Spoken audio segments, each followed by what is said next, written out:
د کیفیت تپوس یې وکړو چې غټیږي ولې ورکوټي کېږي ولې، او دا دا سوال متعلق د ساينس سره، دا د ساينس مسله وه.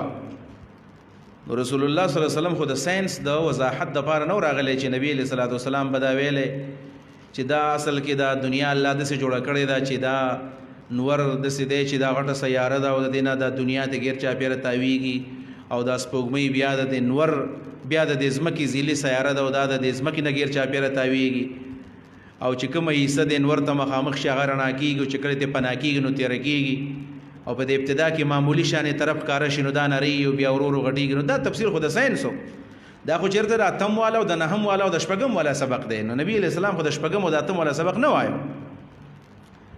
نو تپوس وشو د نبی علیه الصلاۃ والسلام نه د کیفیت په باره کې، چونکې دا تپوس د نبی علیه الصلاۃ والسلام منصب نو چې نبی علیه الصلاۃ والسلام د کیفیاتو جوابونه کولی. نو الله رب العالمین جواب وکړو، نبی علیہ السلام ته وی چې جواب ولورکا، خو جواب د حکم وشو، جواب د حکمت وشو، د حکمت الهلال وشو، د کیفیت الهلال ونشو. دې ته وی جواب علی اسلوب الحکیم. لکه ترمذی کې راځي چې صحابه کرام رال چې یا رسول الله انا نرکب البحر، موږ دریاب کې سفر وکړو، او وليس معنا الا قليل من الماء، زمنګ سره لګي وبي. نو افنتوضع من ماء البحر، آیا موږ د دریاب د اوبو نه اودس کولی شو؟ دا خو مالجنې دي، په دې باندې اودس کېږي، ځکه د دریاب اوبو خو په هغه دغه باندې خو نه پوره کېږي که نه، خوند رنګ اوبي والا خبره ده، دې خو خوند بدلي. نو نبي علیه الصلاۃ والسلام ورته ویل چې هو الطهور ماؤه والحل میتته، د دې سمندر اوبه چې دي پاکې دي، دی جواب و، بس جواب ختم شو. والحل میتته، د دې جواب خو پایده نه، د دې جواب خو تپوس نه شوی که نه، هغوی تپوس صرف د اوبو کړی و. نبی علیه السلام د میانو جواب هم وکړو، ولې؟ ځکه نبی علیه الصلاۃ والسلام ته پته وه چې دی په دې سمندر کې ګرځي نو خوراک ته به هم ضرورت راځي، نو هغه جواب یې وکړو. دې ته اسلوب الحکیم. تپوس د کیفیت شوی و، جواب په کیفیت ونه شو، بلکې جواب د حلال د حکمت وشو چې حکمت پکې سره فائدې څه دي. او بیا پیر صاحب د دې جواب کړی دلته چې قرآن کریم کې افلا یتدبرون، افلا یتفکرون، افلا یعقلون، افلا تتفکرون، دا قسم الفاظ راغلي دي چې دې مخلوق ته الله د فکر کولو د تدبر کولو دعوت ورکړی دی. نو که نبی علیہ الصلوۃ والسلام دا د اوم او د اتم سبقونه خلکو ته ویلی، الله تعالی دا ویلی چې دا اصل کې دا نظام دی، نور سپوږمۍ او دا خو د شپږمو والا سبق، نو بیا به تدبر چا کولی؟ نبی علیہ الصلوۃ والسلام کدا دا خبرې جوابونه پیغمبر علیہ السلام ورکولې، نو بیا خو امت ته تدبر دعوت ورکړل شوی دی، بیا به امت بالکل خاموش وي. حقیقت دا سره پرې کې حکمت هم دا دی که نبی علیہ الصلوۃ والسلام ساينس بیان کړی وي، نو اوس به امت زمنګ دی امت مسلمه دی به بیا سنوي ایجادات کړی وي. نه، امت مسلمه خو میراث ختمي، میراث اخلي نه، گنوادی ہم نے جو اسلاف سے میراث پائی تھی من خو رکھو. نو کبیل پرز نبی علیہ السلام ساينس هم بیان کړی پیغمبر پی پویدو، ځکه کوم قوانین چې د ساينس نبی علیہ السلام بیان کړي اوس هم په هغې باندې خلک تحقیق کوي او هغه چې غلط نه دي ثابت کړي. یا بخاري کې چې کوم حدیث دی چې نبی علیہ الصلوۃ والسلام فرمایي چې اذا وقع الذباب في طعام احدكم فانقلوه، چې مچ کله په خوراک کې پریوزي ورډو وی کوي، ځکه په یو وزر کې بیماری ده، په دې بل کې د هغې علاج دی. پرویز غلام احمد پرویز په دې حدیث باندې رد کړی دی، دا لکه خبره ده. بخاري په شپږ شوي حدیث باندې اعتراض کړی، په کې دا دی وی مچ کې دا بیماری ده کم زیاده. نو دا غي جوابونه نن سبا هم شوي دي. جرمني کې یو پروفیسر ویل چېرته ساینسدان هغه ریسرچ کوو چې کتل به په دې پیالې کې به د مچ چې پرېوت نو داسې الټه به پروت و، ګس طرف به لاندې او ښې به د پاس. هغې لیبارټري کو او لیبارټرۍ نه پسې معلومات وکړل چې یو ښې وزر چې و نو په هغې کې په دې ګس وزر کې جراثیم دي او په دې ښې وزر کې جراثیم کش انټي بایوټیک دی، او هغه یو قسم جراثیم کش دوايي ده چې جراثیم اثر ختمې دا په ښې وزر کې ده او چې په جراثیم پکې دا په ګس وزر کې، او دا ټول عمر دا ښکته کوي. نو نبی علیہ الصلوۃ والسلام دا بل مرخخ کوي، ولې د جراثیمو د اثر به ختم کیسته، جراثیم کش دي، جراثیم کش. و هغه چې کله دا تحقیق وکړو ویل هغه ریسرچ پیپر په دې باندې ولیکو، اتفاق دا و چېرته روان ولته اسلامیک سنټر و، په هغې کې یو عالم درس کوي، دا ورته ناست دی، عیسائی دی. چې کله درس له ورغی نو چې وی کتل په درس کې دغه حدیث باندې هغه لګیا دی چې کله مچ په خوراک کې پرېوځي ورډوبی کوي او په یو وزر کې بیماري ده بلکې علاج دی. ول هغه ورته ویل چې دا خبره تا کوم ځای نه وکړله؟ وایي چې نبي علیه السلام حدیث نه ویل، دا پیغمبر علیه السلام ویلي ویلاو سوال 100 کال مخکې ایمان راوړو پیغمبر چې کوم خبره کړل هغه بالکل ټیک ده. نو نبی علیہ السلام په حکمتونو پویدو، الله په حکمتونو پویدو، الله په ساينس پویږي. او که الله رب العالمین د ساينس د مسلې په خوا حل کړو نو امت موږ به ټول د اکبر باچا سوي بیا لټان به وي، بیا موږ هیڅ شی نشو ایجاد کولای. نو الله رب العالمین تدبر تم څه شی پرې خو دو چې دا معلومات په خپل باندې وکي. حکمت به درته چې دا می پیدا کړی د څه د پاره دي. نو جواب ملاو شو چې دا مواقیت للناس دي، په دې باندې خلکو وختونه معلومه، دا د وختونو علامې دي، د حج د پاره دا علامې دي، په دې باندې خلک د حج ورځې معلومه چې حج نه خراب نشي، میاشه نه خراب نشي. دا معنا ده. تپوس چا کړی دی؟ قرطبي تپوس يهودو کړی دی. د قصر القمر او د کبر القمر دا سوال يهودو کړی دی، او ابن جرير طبري لیکلی چې دا صحابه کړی دی. تطبیق سره تطبیق دا دی، صحابو کې معاذ ابن جبل او ثعلبه ابن غنم رضی الله عنه د کړی دی. دا غي تطبیق داسې دی چې دا تپوس يهودو له اعتراض په تور باندې په صحابو باندې کړو، او صحابو د ځان د پویولو د پر بیا د نبی له صلوات والسلام نه وکړو. امام قرطبي رحمه الله فرمایي کنه سوار لس مسلو ته پوسونه د دولس مسلو ته پوسونه وای صحابو کړی دی، ټول په قران کې موجود دي.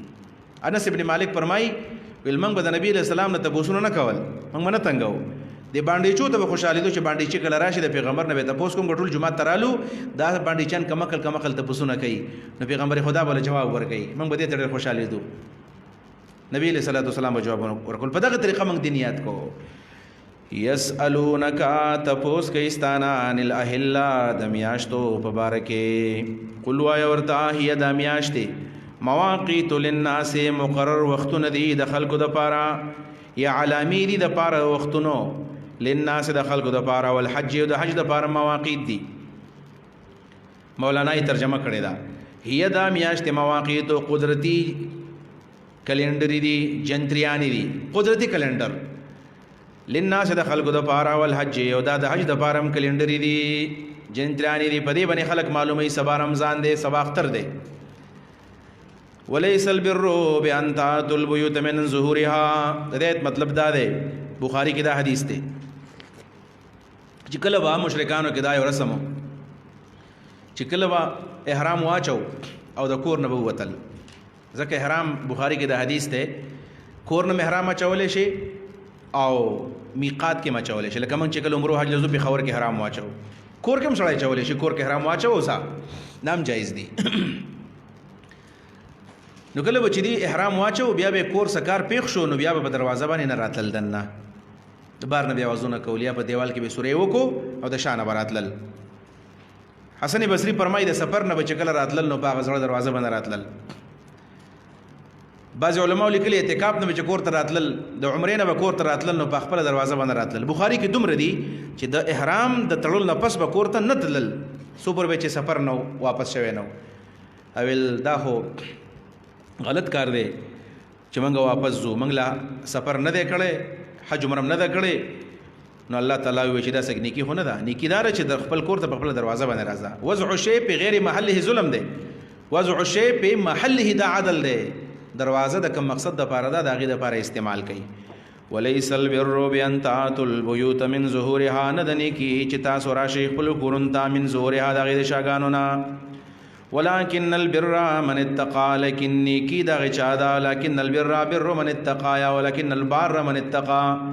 لیکن نیک هغه څوک دی چې د الله تابعداري وکړله. واتوا البيوت راځئ خپل کورونو ته من ابوابها د خپلو دروازو نه. واتقوا الله د الله نه ویریږئ لعلکم دې دپاره چې تاسو تفلحون کامیاب شئ. وقاتلوا في سبيل الله الذين يقاتلونكم. اعلان القتال بعد اصلاح العمل. مخکې د عمل اصلاح وشوله، اوس د عمل اصلاح به څنګه کېږي؟ کله کله به د قتال ضرورت راځي. الجهاد په اسلام کې مولانا مودودي رحمه الله د جهاد فلسفه کې دا خبر لیکلی ده چې جهاد د کوم مقصد دپاره کېږي؟ جهاد د لوی مقصد دپاره کېږي او دا ظلم نه دی، بلکې دې مثال داسې دی چې کله یو سړی بیمار دی او ډاکټر له لاړو او د ده په بدن کې یو څښا دانه ده، ډاکټر ورته وایي چې د دې علاج به در داسې کوم چې تا سیرم اپریشن بدله کوم، سرجري بدله کوم، او که سرجري ونه شوله نو تا ته ګوره کینسر کېږي. نو هغه راولېږي او دا خېټه له وسیري او هغه دانه ترې لرې کړي او سبا په ډانګو باندې ګوټ ګوټ ځي. نو څوک نه و چې دی اوس زیاتی وکړه، اوس ښېګړه وکړله. جهاد په ظاهر کې خدا ښکاری چې لاس مات شو، لاس کټ شو، بدن سړی مړ شو، ډیډ باډي جوړه شوله، لیکن اصل کې ډېر لوی مقام د پاره او د لوی مرام د پاره جهاد کیږي چې هغه عدل دی او د ظلم خاتمه ده او د توحید جنډو چتول دی او شرک مغلوب کول دی. د جهاد په باره کې ان شاء الله تفصيلات خپل پر ذکر راځي، په یو ځای ټول مسلې نه حل کیږي. خدای یو مسله ده چې اجازه الجهاد او اذن الجهاد دا کله شوی دی. د دې سره متعلق آیتونه یو په دې سورۃ البقره کې د آیت نمبر 190 دی.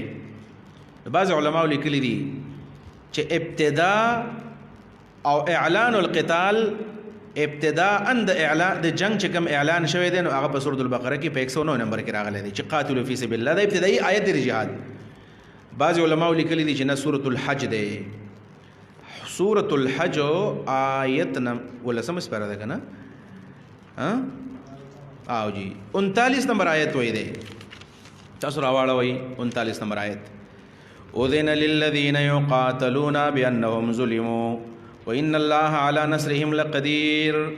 اجازت ورکړل شو کسانو ته چې دا غوي سره جنگ کیږي، بشک دی مظلومان دي. آیت نه ثابتېږي چې اجازت ولته ملاو شوی دی. د دوانو مې څخه تطبیق دا دی چې یو دی اعلان القتال، یو دی اذن القتال. اجازت نو اجازت ملاو دی په سورۃ الحج کې او اعلان د قتال په سورۃ البقره کې شوی دی، نو د تطبیق شو. دا آیت کله نازل شوی دی؟ عبد الله ابن عباس فرمایي، قرطبي قول ذکر کړی دی چې دا نزلت په حدیبیه، دا په حدیبیه کې نازل شوی چې کم کسان ستاسو سره جنگ کوي نو جنگ وسره وکړي. وجه دا وا چې د حدیبیه صلح په کم میاشت کې شوی؟ په ذوالقعده کې. او په اشهر الحرم کې با د جهاد ابتدا نه کوي مسلمانان، البته که چا ابتدا وکړه نو دی جواب کولی شي. نو الله ورته و چې تاسو د مقاتلین سره جنگ وکړي. په دې آیت مبارک کې یو څو خبرې دي. یو په دې کې حکم بالقتال لقاتلو، دویم نمبر د قتال فی سبیل الله، قاتلوا فی سبیل الله. دریم نمبر د قتال مع اهل القتال، مقاتلین الذين يقاتلونکم. سلورو نمبر دی ولا تعتدوا، زیاتې مکوئ. نو آداب د جهاد به تاسو ملحوظ نظر ساتئ، آداب الجهاد. مراحل د قتال کم کم دي. مراحل د قتال داو چې اول نمبر د قتال لومبه مرحله چې واغه صبر علی المصائب، چې په مکه کې و چې الله تعالی ویل وعفو واصبروا حتى ياتي الله بامره. من مخکې وایو صبر کوي، تاسو صبر کوي. مکه کې مسلمانان برال د الله رسول ظلم دی، صبر کوي صبر کوي. تاسو مخکې خو خلک په ګمن زبانی اره شوی دي، په ګمن شوی دي، پارو اره شوی دي، صبر کوي. تاسو نو لومبه مرحله د صبر وا. لہذا څوک چې صبر کوي دا مجاهد دی، دا مجاهد چې صبر کوي. د قوم په مشکلاتو باندې پروپاګاندا باندې صبر کول دا جهاد دی مستقل. یو دویم نمبر بیا مرحله او چې کله په سورۃ الحج کې اجازه راغی اذن الذين يقاتلون بانهم ظلموا، دا دویم مرحله او چې اجازه راغی. البته اعلان نو شوی، اعلان بکله کېږي. نو بیا د دریم نمبر مرتبه په دې ځکه چې قاتلوا فی سبیل الله الذين يقاتلونکم قتال مع القاتلین، چې هغه چا سره جنگ کې چې هغه ستاسو جنگيږي. او دا غینه ورستو بیا اخر راغی قاتل المشرکین کافا، بیا د ابتدائی جهاد اجازه درست راغی. نو جهاد دو قسمه دی، یو اقدامی دی بل دفاعی دی. اسلام کې اول دفاعی جهاد ورستو بیا اقدامی جهاد راغلی دی.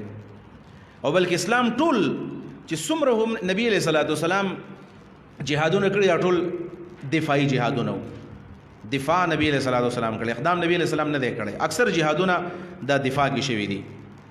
وقاتلوا فی سبیل الله، جنگ وکړئ د الله په لار کې. الذين دا خلق سره یقاتلونکم چې تاسو سره جنگ کوي. ولا تعتدوا، زیاتې مه کوئ. ماشومان موج نه وي، ښځې موج نه وي، زمیان موج نه وي، بوډاګان موج نه وي، ضعفا موج نه وي. دا معنا ده مسلم مه کوئ. د چا په عبادت خانو کې دماکې مه کوئ.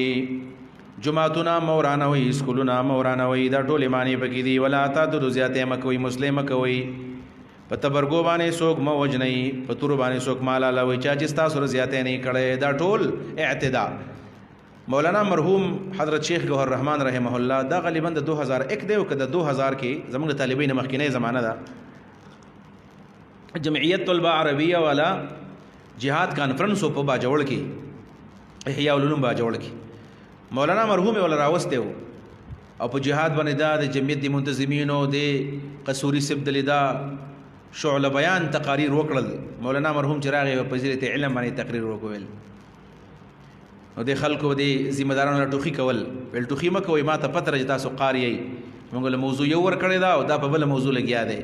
زه هغه ځای ګروم چې کوم خارختيږي وا طالبانو جهاد سره څه تعلق دی؟ طالبان به علم کوي، دا جهاد بل علم تاسو کار دی او تاسو ذهن کې دا کمی خبرې پرتی دي دا به ورسته کو تاسو علم اول وکي. ځکه چې اول د قتال او د جهاد علم ضروری دی، آداب د قتال یادول پکار دي او چې کله یو سړی ته علم بالقتال نه یو سړی ته آداب القتال نه معلومونه دا بیا فساد به برپا کوي. دا چرته هم په جهاد کې صحیح کار نشي کولای. نو مخکې به خامخا سړی جهاد لذي مخکې د جهاد کتابونه وای ګوري او زمنګ دا دین الله په موږ په زور نه مني. چېرې بس سړی ته بس برین واشنګ ولا وکاو بس بم پسې وتړو وایل وځونو دا خو مکلف دی. دا الله له جواب نه ورکوي. بیا په دیو جبانه چې سړی څوک جهاد لبوزي ماشوم باندې بوزي. نبی علیہ السلام ماشومان پرې خېری واپس کړی دي. دا سیم شوی دی چې هغه یو ماشوم ته واپس لاړ شوی نه زړه دنه تکړه ما جګړه وسه بزو کما او کما راواچو نو بیا وزه تکړه ما او کزیر راواچو بیا بنظم او بیا تل دې ملګری ته ته ما ته ځان راواچوا او نبی علیہ الصلوۃ والسلام ټیک د چکل راو پر زو ویل ګور زت جنگ لتلې شمانو. نبی علیہ السلام الله بوتلې دی. عبد الله بن عمر واپس کړی دی. په دیو جبانی جهاد به ماشومان نه کوي. جهاد باغ سره کوي چې جهاد په مقصد باندې پويږي. جهاد جذباتي عبادت نه ده. من جهاد جذباتي عبادت اغستره چې بس په تقریر باندې سړی متاثر کا، په نات او په ترانه سړی متاثر کا او به په جذبه کې بوله چکور ترانه شي غني جذبه سړیږي. دا جهاد ده. جهاد بغي چې ته د سی وږي چې ته په دې پوښ چې ظلم کیږي پلانې ځکه د خويندو سره ظلم کیږي، د میندو سره ظلم کیږي، پښتنو سره زیاتې کیږي، پنجابیانو سره کیږي، مسلمانانو سره کیږي، امریکایان راغلي دي، روسیان راغلي دي، د مسلمانانو زمکه قبضه کړې ده. داسې خلک سنجیده کا دا جهاد پر اسکیږي. ذهن چاله جوړ کانو دا چې ال دلال شي نو سم جهاد بکې بیا او چې بل چې په جذبه کې راولي نو په جذبه کې بیا خراب کې نقصان به تورسه بیا. ان الله یقینا الله تعالی لا يحب المعتدين محبت نه کوي د زیاتې غرو سره. وقتلوهم جنگ وکي د دوی سره حيث ثقفتموهم کمزې کې چې تاسو را لاندې کړل کمزې کې مومندل. واخرجوهم وباسي دوی لرا من حيث پدې وجوانه اخرجوكم چې تاسو را استلیي من حيث پدې وجوانه اخرجوكم چې تاسو چې دی را استلی دي تاسو لرا یا حيث مکانیه ده. واخرجوهم وباسي دوی لرا من حيث دغزینا اخرجوكم چې دی تاسو را استلیي یا خو تعلیلیه ده په دې وجبانه زکه وباسي چې تاسو راستلی او دوی مدار چې د کمزینه تاسو راستلی دا غینه تاسو وباسي مکه ته والی. والفتنه اشد من القتل او فتنه جوړول دا ډېر لوی ګناه ده د قتلنا. فتنه جوړول فتنه نه مراد ده نو فتنه یو معنا د ظلم دا کم زیاتې چې کوي د ظلم د قتل لوی ګناه ده. فتنه یو چتول فساد چتول ظلم کول. نو یو طرف ته نو پدې د دې آیت لاندې خو باغی وجلې کیږي کنه باغی خو قتل کیږي خو الته فتنه او چتای نو قتل کې چې بغاوت ختم شي. او دوی نمبر دلته د فتنې نه مراد علماء شرکهم فی الحرم چې په دې حرم کې دنه دا کم شرک کوي کنه او د بوتان په دې حرم کې دنه خو د 360 بوتان دا خو د قتل نه غټه ګناه ده. خیر ده کوم کدی بو چې منګ مړکړو انسانانه مړکړل ورته وای انسان وجل دومره غټه ګناه نه ده. په حرم کې دنه الہاد کول غټه ګناه ده. والفتنه الہاد په حرم کې شرک په حرم کې اکبر اشد ډېر لوی ګناه ده من القتل د قتلنا چې قتل د مشرک وشي او یادا چې د قتل مراد قتل د مؤمن دی او په دې معنا باندې چې په مکه باندې حمله کوي نو شاید په دې کې مسلمانانو نشي پیغه خبره باندې کنه په مکه باندې حمله کوي مسلمان پکې وجل کې دي شي کنه ځکه مسلمانان هم په دې حرم کې په مکه کې نو دغه جواب ده چې خیر دې کستا د لاس مسلمان مرشي ګناه ده خدا خو په غلطۍ کې مړ شو په دې نه لوی ګناه هغه چې په حرم کې سړی شرک کوي نو دا به ما پیسړې غواړي بیا الله نه نو دای معنا ده. ولا تقاتلوهم جنگ مکوي د دوی سره عند المسجد الحرام په مسجد حرام کې عند المسجد الحرام د مسجد الحرام په خوا کې یعنی په حرم کې په زمین حرم کې جنگ من کوي تاسو. حرم دا د امن ځای دی دفاع به تاسو کوي اقدام نشي کوله حتی یقاتلوکم حتی چې دی جنگ وکي تاسو رفی په دې کې مسلمان با په جماعت کې به دماکې نه کیدا به حرامي په جمعات کې بسوک وجنه دا حرام دي. البته که په جمعات کې ستا سره چا جنگ کو نو په جمعات کو سره بیا جنگ کولای شي. حرم کې به تاسو نه کوئ ابتدا او په حرم کې د باندې چا حمله وکړه نو بیا جواب داغي کولای شي. فین قاتلوکم کدی جنگ وکوس تاسو سره فقتلوهم تاسو جنگ وکړي دوی سره په حرم کې یا په حرام کې. کذالک جزاء الکافرین دغه شان جزاء د کافرانو دا. ډایمنډ کټس ډایمنډ هیرا کو کاٹتی ہے جوئی. کذالک جزاء الکافرین دغه شان بدله د کافرانو دا. فین انتهوا کدی منشول او جنگ نه کو تاسو سره تاسو منشي زړه ګناه بل الله تمواف کی. فین الله نو بشک الله تعالی غفور بخون کې رحیم همیشه مهربان دی. وقاتلوهم دلته غایت القتال دی. غایت القتال معنی کله پوری وجنګ کیږي یعنی کله به د دور راځي چې jihad به ختم شي. غلام احمد قادیانی ویل jihad ختم شوی دی کله به ختميږي. وقاتلوهم جنگ کوي د دوی سره حتی دغه وخت پورې لا تكون فتنه چې شرک پاتې نشي په دنیا کې د شرک د اختتام پورې. نو شرک هغه د اسلامي ملکونو کې د په کفارو کې غشتا جهاد بوي. حدیث کې راځي چې الجهاد مازن منذ بعثني الله تعالی چې جهاد دغه وخت نه جاری دی چې الله زرا لګلې ما الى ان تقاتل اخر هذه الامه الدجال چې د دې امت اخیری سره دجال سره جنگ وکي دا وخت پورې جاری دی. او دا غي نبی مضمون اغسته شوی دی چې الجهاد مازن الى يوم القيامه. په دې الفاظ باندې حدیث نشته دغه حدیث نه جوړ شوی دی. د الفاظ دي چې جهاد قیامت پورې جاری دی د فتنې د اختتام پورې. او دویم نمبر معنا دا د معنا ابن عباس د فتنې کوي د شرکو. دویم نمبر د فتنې معنا ظلم دی. حتی لا تكون فتنه حتی چې ظلم ختم شي. او شرکم ظلم دی کنه شرکم ظلم دی. ان الشرک لظلم عظیم. لہذا د فتنې معنا موږ ظلم کوو. د ظلم د ټولو اقسام سره ظلم دی. ويكون الدين لله او شي غلبه د الله تعالی. ويكون الدين دین په معنا د غلبه الاسلام. ويكون الدين شي غلبه لله د الله د پاره د الله غلبه شي د الله دین غلبه شي. ويكون الدين يكون جميع الدين ټول دین د الله د پاره شي ټول دین غالب شي ټول دین غالب شي. فین انتهوا کدی منشول یا مسلمانان شو یا جزیه ور کولا فلا عدوان نشته بیا تجاوز په جنگ کولو سره الا علی الظالمین مگر په ظالمانو باندې دي الذين ابقوا على ظلم چې بیا ظلم کوي. نو عدوان معنی زیاتې نه کو ځکه چې jihad زیاتې نه دي. عدوان معنی تجاوز تعارض د مجاهدینو ته تعارض وي. فلا عدوان نشته بیا تعارض الا على الظالمین مگر په ظالمانو باندې دی بیا په تعارض کولای شي او جنگ وسه کولای شي. الشهر الحرام بالشهر الحرام والحرمات قصاص. دا آیت د حدیبیه په باره کې نازل شوی دی چې د حدیبیه صلح کله کېدل نو دا د ذوالقعدې میاشت او د ذوالقعدې میاشت د اشهر الحرم نه ده. الله رب العالمین دول ان عدة الشهور عند الله 12 شهرا في كتاب الله منها 4 حرم. دول میاشتې الله پیدا کړې دي په دې کې څلور د احترام او د عزت دي. ثلاث متواليات درې پر لپسې دي کمی ذوالقعده ذوالحجه او دارنګ محرم ورجب مزر. یو د مزر د خاندان رجب دی. مزر خاندان به د رجب ډېر احترام کو. څلور میاشتې دي. په دې څلور میاشتو کې به جاهلیت په زمانہ کې هم خلکو جنگ نه کوو جګړه به نه کولې شدت به نه کوو د احترام به کوو موږ به احترام کوو. نو دا سوال راتلو چې د حدیبیه جنگ دی اگر چې صحابه کرامو چې کومې توري ځان سره وړې وې نو دای په قاشونو کې او په نیامونو کې بند ساتلې غاړو ته چولې وې او دا کلاو نه وي الا بجلبان السيوف د الفاظ راغلو چې موږ بزونو دا سيوف به موږ بندو توري بند وي.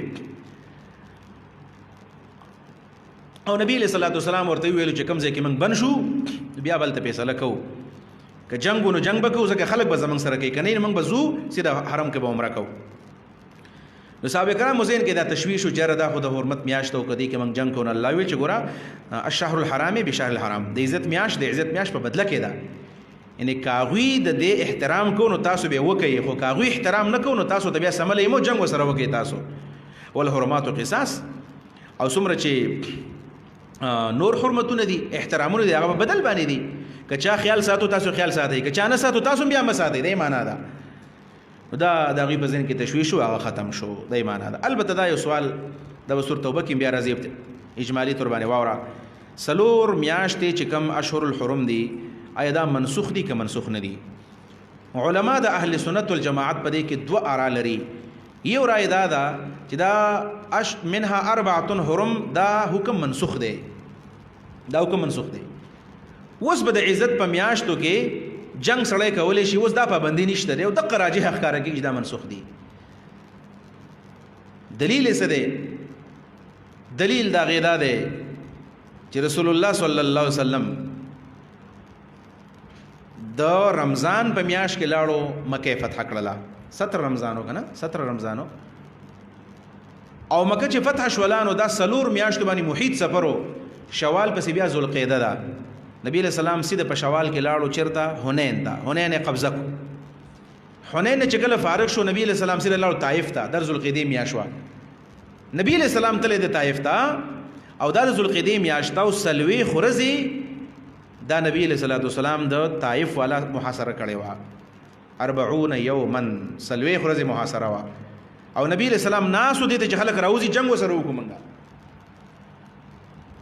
نو که بالفرض دا احترام پاتې وي نو نبی علیہ السلام څنګه د طائف محاصره د ذوالقعدې په میاشت کې کوله؟ پوهېږئ په خبره باندې؟ لہذا دا منسوخ دی په آیت السیف باندې چې بس جنگ وسره وکړئ تاسو. البته د بعض علماو رای دا ده چې نه، دا نه دی منسوخ. ولې؟ ځکه په حجۃ الوداع کې نبی علیہ السلام بخاری کې حدیث ته आवाज یې وکړو، اے ملګرو ایو یوم هذا، دا کوم ورځ ده؟ صحابه منغلی شو، موږ چې شاید پیغمبر ول بل نوم ورکي. وی چې الیس یوم النحر، نحر ورځ نه؟ موږ چې بلا دا رسول الله بالکل نحر ورځ ده. به تاسو کو چې ایو شهر هذا، نن کوم میاشت ده؟ ویل منغلی شو، موږ ظننا انه سيسميه، چې نبی اسلام ول بل نوم ورکي بغیر اسمه. موږ چې الله رسول ته پته را ویل الیس ذوالحجه، دا د ذوالحجه میاشت نه ده؟ موږ چې دا ولوی چې ایو بلد هذا، دا کم خار دی؟ وی چې دا د مکې خار دی. ویل بیا نبی اسلام ویل چې خبردار، ان دماءکم واموالکم واعراضکم علیکم حرام كحرمة یومکم هذا فی شهرکم هذا فی بلدکم هذا. ستاسو ویني، ستاسو مال، ستاسو عزت په یو بل باندې حرام دی. كحرمة یومکم هذا، لکه نن چې ستاسو د ورځې احترام دی. فی شهرکم هذا، ستاسو په دې میاشت کې، په دې میاشت کې لفظ پکې راغلی بخاری حدیث ته. نو معلومه دا شو د دې میاشت احترام هم شته دی، اوسه پورې شته. نو دوانه قسمه اراد علماو دي. صحیح خبره دا ده، صحیح خبره په دې کې دا ده چې د اشهر الحرم دا احترام ختم نه دی، بلکې دا اوس هم شته. اوس به موږ احترام کوو. د رمضان د میاشتې خپل احترام دی او د 4 میاشتو خپل احترام دی. او په دې کې اوس به مسلمانان به اقدام د جهاد نه کوي، جګړه به نه کوي. په دې کې اقدام د جګړې نه کوي با. البته دومره دا چې که چا حمله کوله مسلمانانو باندې یو څوک را مخکې کېدل، جواب سړی بیا کولی شي. یو شیعګان داسې دي، تاسو به چې دا شیعګانو صفت کې صفت یې نه کومه. شیعګانو لږ شانې عمل کړی، محرم په میاشت کې هغوی څه نه څه ګزاره کوي. محرم په میاشت کې دا جنکۍ لوپټیم په سر کې په دې ټي وي کې تاسو خیال یې که نه، دا کمې جنکۍ چې خبرونه وایي دې تورې لوپټۍ بیا په سر کړي، په عام ورځو کې نه په سر وي. عام طور باندې د محرم په میاشت کې شیعګان خو هغوی پکې بل روانې کوي چې ځان په چړو باندې بیا وهي، بل خو نه وي، خو ځان خو وهي. خو د محرم د میاشتې څه بدعي شان احترام دی، خو دغه احترام نه دی. نور د مسلمانانو د ذهن تقریبا چې دا خبرې وتلې دي چې دا 3 میاشتې د احترام میاشتې دي. نو دا په خپله مو ته توجه پکار ده. او دا یو قسم ګوره د الله تعالی د طرف ریمایندر دی که نه. رمضان کې خو اسیم نبی علیہ السلام وایي که چا چې کنځلې کولې وایي زه روژه یم، رمضان کې به ګناه نه کوي. خو د ذوالقعدې میاشت او ذوالحجې او د محرم په میاشتو کې هم الله تعالی دا موږ ته په دې وجه رالیږلي دي چې که سړی ګناه کوي نو فورن به وچېره دا خو ګوره د عزت میاشت ده، په دې طریقه به ظلم ختمېږي، په دې طریقه باندې به ظلم ختم شي. د احترام یې وسم دی. وقاتلوهم، دا معنا شوه الشهر الحرام، میاشت د عزت، او بشهر الحرام، په بدل د میاشت د عزت کې دي. عزت کې دا الشهر الحرام، میاشت د احترام، میاشت د عزت، بشهر الحرام، په بدل د میاشت د عزت کې دا. که چای خیال ساتو تاسو هم خیال وساتئ. شهر نه یو میاشت مراد ده او دینه جنس مراد دي، 4 ورته مراد دي. میاشت د عزت او په بدل د میاشتو د عزت کې دي. والحرمات قصاص، والحرمات او ټول احترامنا او ټول عزتنا، جمع د حرمت تا، ټول عزتنا، قصاص ذات قصاص، بدلے والا دی. هر یو احترام در بدلې دی. احترام د بل کو چې محترم شي. څنګه چې عبدالرحمن بابا وایي چې چا د خیال ساتو تیم خیال ساته. اگر چې دا مطلب نه دی چې ستا خیال چا نه ساتو تیم ساته، مطلب دا چې چا ساتو تبم خیال ساتي، دا معنا ده. والحرمات قصاص، ټول عزتونه دا په بدل دي. نو کتا چا په سپیړه باندې وهل نو ټول سپیړه ورکولې شي. ها کته صبر کین ولمن صبر فإن ذلك من عزم الامور، که چا صبر وکړو دا ډېر لوی کار دی. فمن اعتدى عليكم، که چا زیاته وکړو پتا سو باندې، په حرم کې د باندې حمله وکړه، په حالت د حرام کې حمله وکړه، په شهر الحرام کې حمله وکړه، فاعتدوا تاسو زیاته وکړي علیه په د باندې بمثل ما پشان داغه اعتدى عليكم چې زیاته کړل پتا سو باندې. دته ویل کېږي مشاکلتن، دا مشاکلتن او اعتداء ویلا. نور چې سړی بل بدل اخلي، خپل بدل اخلي، خپل بدل اعتداء نه ده، دا عدل دی. خپل بدل عدل دی. دلته دا ظلم د عدل په معنا باندې دی. او دې ته مشاکلتن اعتداء ویل شي. د فاعتدوا علیه زیاته وکي په د باندې مطلب بدل دی والی، دې معنا ده. واتقوا الله، د الله نه ویریږي. وعلموا پوښي ان الله چې بشک الله تعالی مع المتقین، متقیان ملګری دی. وانفقوا فی سبیل الله، دې مطلب دا دی چې جهاد بغیر پیسو نه کیږي. جهاد کې ټوپک دی، جهاد کې بم دی، جهاد کې خوراک دی، وردی دا، نور سامان راشن دی. نو یوازې په دې کار نه کېږي چې رضبا جنگ بکوم نه. مالی جهاد حدیث کې راځي چې 3 قسم جهاد دی. قاتل المشرکین بألسنتکم، په جواب باندې تاسو جهاد وکړئ، واموالکم وانفسکم، په مال باندې او په جان باندې. څوک به د جبې جهاد کولی شي، به د جبې جهاد کې لکه دا د جبې جهاد شروع دی کنه. جهاد بالعلم وته وي چې جهاد مسلې خلکو ته بیان کړي، علم خلکو ته وخی. دویم نمبر جهاد دی جهاد بالنفس، عملا سړی جهاد کوي. او دریم نمبر هغه جهاد بالمال دی چې کم مالدار سړی دی که په خپل نه ځي نو مجاهدینو دی مال ورکړي. او که سړی مال نه لګي په جهاد کې نو ظاهره خبر د جهاد بسوس شي، مجاهدین به جهاد نه کوي، نو کافر به حمله وکړي، نو ختم بم کی تاسو. نو دای معنا ده. لہذا ترغیب د انفاق ته. وانفقوا، مال ولګوي فی سبیل الله، د الله په لار کې. ولا تلقوا انفسکم، خپل ځانونه ما چوي، بأیدیکم، په خپل لاس باندې، الی التهلکه، هلاکت ته. ولا تلقوا، ما چوي خپل ځانونه، بأیدیکم، په خپل لاس باندې، الی التهلکه، هلاکت ته، په خپل لاس باندې ځان هلاکت ته ما چوي. د دې آیت څه معنا ده؟ وای د دې مراد ترک الانفاق. ترک دغه د سیاق سے وخت معلومیږي چې انفاق هم پرې خو دو نو کافر به د باندې ډاډه شي، ختم بم کې نو ځانم په زور باندې مړ کو. یو دا معنا ده. دویم نمبر د دې ولا تلقوا بأیدیکم الی التهلکه، بل معنا ده چې یو سړی خودکشي وکي او په زور باندې ځان مړ کی، زار خوري په خپل لاسو باندې، ځان ولي په خپل لاسو باندې، سین ته ودانګي په خپل لاسو باندې. خودکشي حرام ده، خودکشي حرام ده.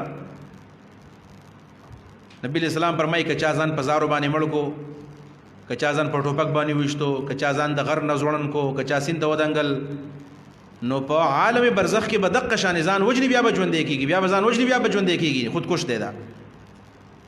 البته که دا خودکشي داسې ده چې دا د اسلام د اشاعت د پاره ده، د کافر خلاف ده، دا خودکشي بیا جایز ده. مسلمان خلاف نه بلکې د غیر مسلم خلاف په جهاد کې هغوی ته د غټ ضرر رسولو د پاره د اسلام د اشاعت د پاره او کده ته پکې پیدا ښکاره کېږي نو دا خودکشي جایز ده. بیا لکه د عبدالله بن تعمیر قصه به تاسو ته معلوم ان شاء الله سود بروج کې براشي چې هغه خلکو وړو سین ته اچو، هغه ولی الله هغه سین ته ورزل ته روغ راغی، به غر ته وړو هغه راورغل ته روغ راغی. ویل دسی کارو کې ما نشي وجلې، ما دسی اوچت زه ته وخی جوړي او بیا با یو کس تلینده ور کوي، غشه به ور کوي پلاس کې وای چې بسم رب هذا الغلام، دسی به وای د دې غلام د رب په نوم باندې دا غشه گزارما، ما به پیولې بیا نزه به الله مړ شمه. هغه خلک راون شول او بره وخی جو او په دې کې لینده باندې گزارو کو بسم رب هذا الغلام او جلاړو غشه په دې باندې ولګېدو او دقه سه کوتر واغه سره په دې ځواني کې خودله او کلمې ویل او دا غینه پس وفات شو، شهید شو.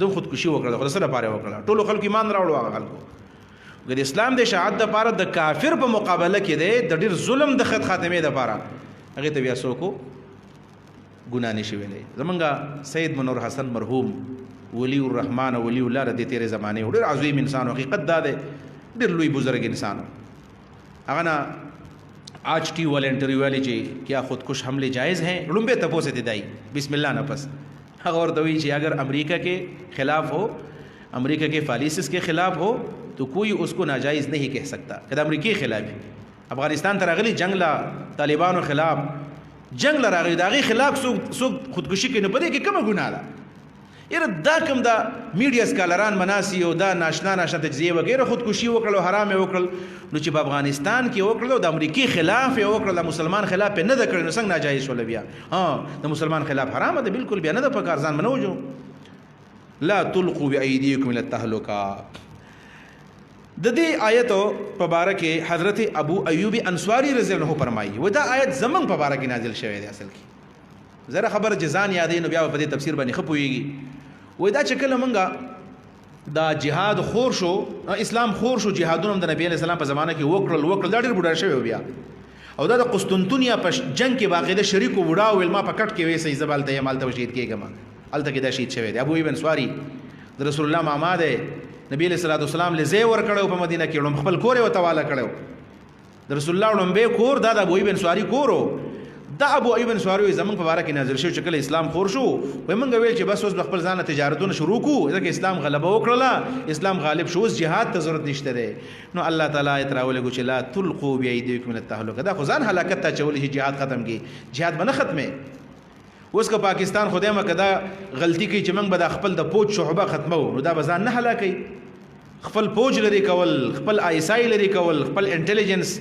ایجنسیان لري کول دا خپل ځان هلاکت ته چولې دا خو ملک ساتي دای معنا د خپل تاسو ټمبم چاله مور کوي زما کې غسی ټي وی ټي او ماخ روانه وا ټمبم به صرف د بازي کسانو ویټو پاور چې د چا سره دی هغه کسانو سبې بل چا سره بنئ دا ځان هلاکت ته چولې ولا تلقوا ځان ما چوي بیا ایدیکم په خپل الله سبحانه له تهلکه هلاکت تا واحسنوا وکړه احسنو یا مناو کې نیک عمل کوي jihad کوي jihad او یا انفاق کوي دوه دلته احسان jihad او انفاق ته ویل شوی دی واحسنو نیک عمل کوي چې jihad دی اصلاح او انفاق دی ان الله یقینا الله تعالی لا يحب المحسنين محبت کوي د نیکانو سره واتم الحج والعمره لله واتم الحج والعمره لله دا آیت د مخکې آیت نمبر 189 سے لګي مخکې ویل شو قل مواقیت للناس والحج د حج د پاره دا کلندر دی نو دې ځکه مخکې د حج ذکر وشو او وس داغه تذکرہ کیږي چې حج بسنګ سړی کوي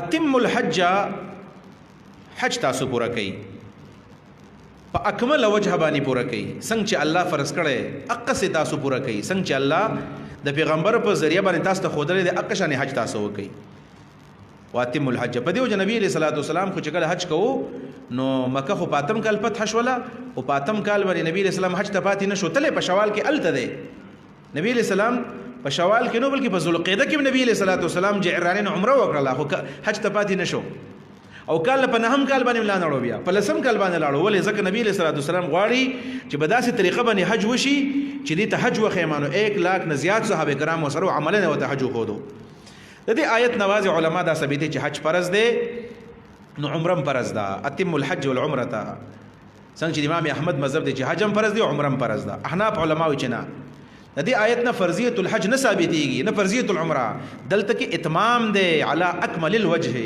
دای معنا ده یعنی کله سړی حج روان دی احرام تړلې دی په مینس کې محصور شو دته و چې دا پورا کا نو دا ځان له مسله ده د فرضیت الحج مسله نه ده دا په اصل کې د اتمام الحج مسله ده اتم الحج والعمره لہذا عمره سنت ده او حج فرض دی دا معنا ده پاتې شو حج کله فرض شوی دی دا غي په باره کې آیت په سورۃ ال عمران کې براشي ولله علی الناس حج البيت من استطاع الیه سبیلا دا غي په باره کې محققین علما دا وایي چې پشپغم کال باندې حج فرض شوی دی شپغم کال باندې حج فرض شوی دی او جمهور علما وایي چې نه بلکې دا په نهم کال باندې حج فرض شوی دی په نهم کال باندې سود لسم کالم قائل دي پشپغم کال باندې قبل فرض حج فرض شوی نبی صلی الله علیه وسلم بیا ولې پشپغم کال نه کو مسله ثابت لري چې حج فرض علی الفور دی که علی التراخی دی وای دا علی التراخی فرض دی او که علی الفور فرض وي نو بیا نبی اسلام یا په نهم کال کې پکاره چې کړی وي یا په شپږم کال کې کړی وي نو علی التراخی څومره دغه وخت پورې کول پکار دي څومره چې چا عمر پاتې دی نو علی الفور ځکه ضروری دی چې اسې نو ته مړ شي چېرته نو بیا به د وارثان یا کوي یا به نه کوي په دې آیت کې مسله الاحصار بیانېږي اختصار سره واوره هغه دا ده مسأله الاحصار دا دی چې یو سړی روان دی احرام تړلې دی د احناف په نسبانه احصار په دشمن باندې هم کیږي په مرض باندې هم کیږي په خوف باندې هم کیږي سړی روان دی په لار باندې دشمن دی بالکل دا دی واپس راشي یادار چې خوف دی یره دا نشیتلې واپس دی راشي بیمار شو واپس دی راشي احرام دی کولاو کی کفاره دی ادا کی کله دی حج لاړ شي من قابل جمهور علماء صرف احصار بالعدو کیږي چې دشمن مقابله تراشي ال احصار کی لکه حدیبیه کې صرف دشمن راغلو در جمهور مذهب دی سبا کې سړی احصار راشي محصور شي طریقه دا په کم ځای کې چې محصور شو په ځای کې به قرباني وکي او دا غي نه پس با راشي کورته احرام به کولاو کی وخت مختبه وخري او چې کله ود بیا موقع ملاو شولن بیا به حج وکي نبی صلی الله علیه وسلم پشپغم کال باندې واپس راغې وم کال باندې نبی صلی الله علیه وسلم واپس داړو عمره لا او درې ورځې نبی صلی الله علیه وسلم تیر کړل دي واتم الحج پورا کوي تاسو حج او عمره عمره لله اذا الله د پاره احناف علما چې کوم قاعده کوي ذکر کوي چې لازم النفل بالشروع نفل په شروع باندې فرض ګرځي ادا آیت ده اتم الحج والعمره حج عمره حج خو اسم فرض دي عمره نه ده فرض نو چې شروع دې کړل نو اتم امر دی بیا پورا کوي تاسو لازم النفل بالشروع او امر د وجوب د پاره فین عسرتم کتا سو بن کړل شوي د حج د اتمام نه د عمره د اتمام نه بعد الاحرام فمستيسر من الهدي فعليكم مستيسر من الهدي لازم د پتا زبانه ما اغا استيسر چې آسان وي سو من الهدي دا ما بیان دي چې قرباني دا نو قرباني به کوي او دغه طریقه ده بیا قرباني وشولا هدیه وشولا او دا غینه پس بزړې واپس راځي د حج په باره کې تفصيلات به ان شاء الله سورۃ الحج کې بیان او ته صرف مسله الاحصار دا نور حج ست ويو د حج اقسام سدي التفصيل به ان شاء الله په خپل ځای باندې بیانو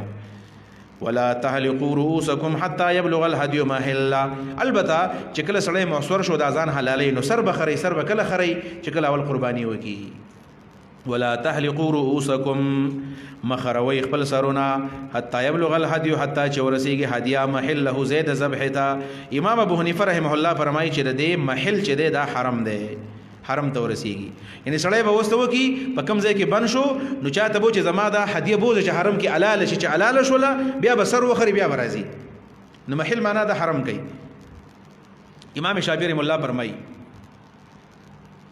چې په کم ځای کې محصر شو پق ځای کې دی بس دا سو کی قرباني وکي دغه محل زید حلالي فمن كان منكم مريضا وسبل مساله په حالت د احرام کې سړی بیمار شو خدا بس کوي فمن كان منكم مريضا سوچ بتا سو کې بیمار وي او به اذن من راسه یا بدبانه تکلیف وي د سر د وجنا د غټو غټو وختونه سپګي پکې شوی د ښه شوی دی ګریږي نو بیمار دی ودته دسي پرابلم راغی چې دته و چې تب سکار کې تب خوشبوئی لګي البته ټیکيږي ها یادار چې تب د خپل وخت خره البته ټیکيږي ستا په د سکین باندې بیماری دا وخت بدن لري کو په دې به بیماری لګي لوشن به لګي نو دا بس کوي وخت خرول خو حرام دی التا نوکان کټکول خو حرام دی ناجایز دی په سر باندې تکلیف دی سپونه دی سر خرول خو ناجایز دی دا بس کوي نو الله تعالی دا غي علاج خو دو چې کسو بیمار دی یا په سر کې تکلیف دی وخت لري کول دی نوکان لري کول دی نو طریقې شته چې دا بس کارو کې سر دی وخري فليحلق راسه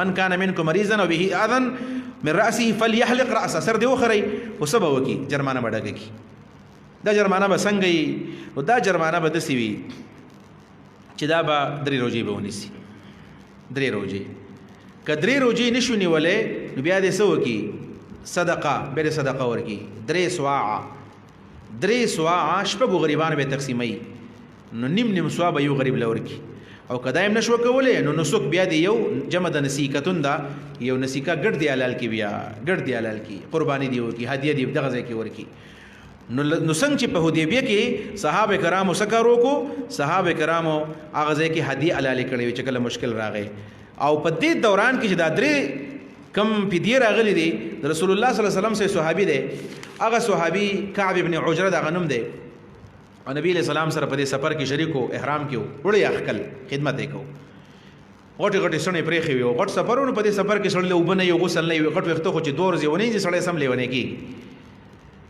دا وخت غټ شوی دي چې نبی علیہ السلام توکتل نو داغه وړه هغه کې وي والقمل تتناثر على وجهه او د سپګي په دې مخ باندې خطر روانه وي د څه خاصه او دا سره نبی علیہ السلام ته چې ايذيك حوام راسك د سر د بلاګانې دي نه تنګي د بلاګانې په سر کې دی اوړي راوړي ول الله رسول ولې نه خو کوم احرام دی په دې سو کوي خروا احلق راسك سر وخروا بل سبكما نو لیا روجه ونساء اکو روجه نشنو بیا درې سوا صدقه ورکو کدا نشنو بیا قرباني وکا او نه سر وخرو ففدیتون په دبانې جرمانه د امین صيام د روجو د درې ورځو او صدقه یا په دبانې صدقه د شپږ غریبانو حدیث کې شپږ غریبان راغلي دي علی سته مساکین نیمه ثواب ول ورګي او نو سو کینیا قربانې دی په دبانې د غړانو چلو د خوانو د غواګانو جمع د نسیکتون ساروي او نو سو کینیا د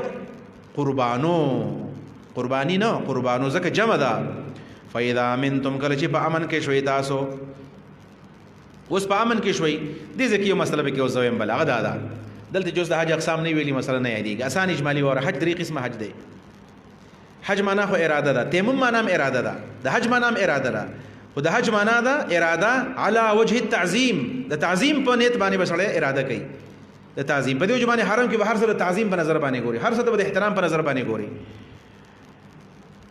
د عربو ته دې خبرو پته عام مسلمان ته پته نه